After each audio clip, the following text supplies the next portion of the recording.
Die doel van hierdie video is om die akademiese opleiding wat die Gereformeerde Theologiese Akademie aanbied te verduidelik. Die GTA se opleiding is 'n saamgestelde opleiding waarin 3 kwalifikasies in 'n raamwerk ingebou is.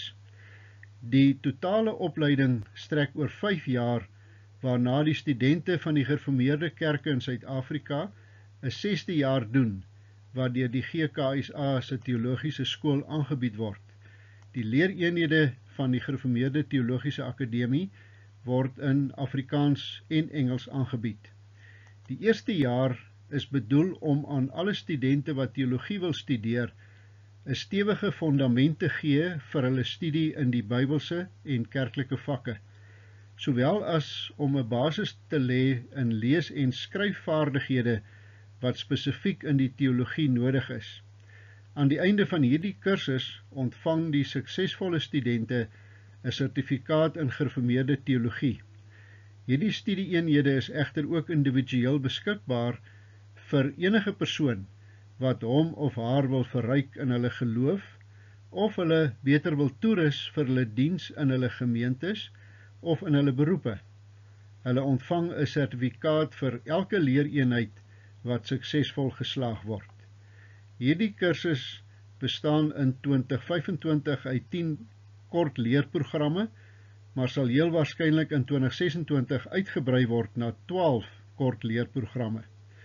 Die sertifikaatkursus word opgevolg deur 'n lisensiaatkursus wat oor 4 jaar strek.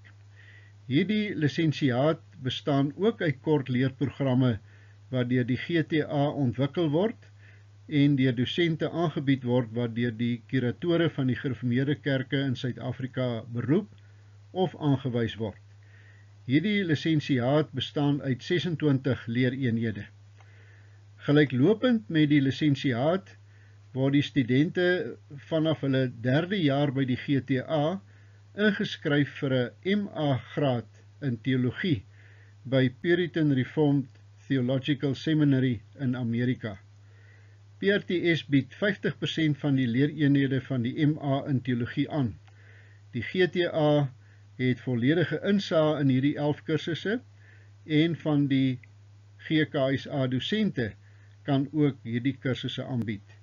Die aanbiedinge van die PRTS is aanlyn en sal in Afrikaans en Engels aangebied word.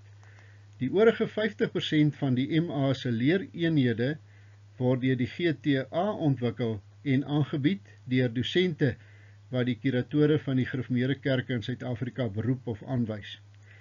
Hierdie opleiding bestaan uit 3 eenhede wat saamgestel is.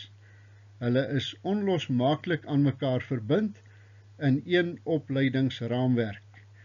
Vir studente van die Gereformeerde Kerke in Suid-Afrika is daar 'n verdere 6de jaar opleiding wat deur die Teologiese Skool van die Gereformeerde Kerke aangebied word.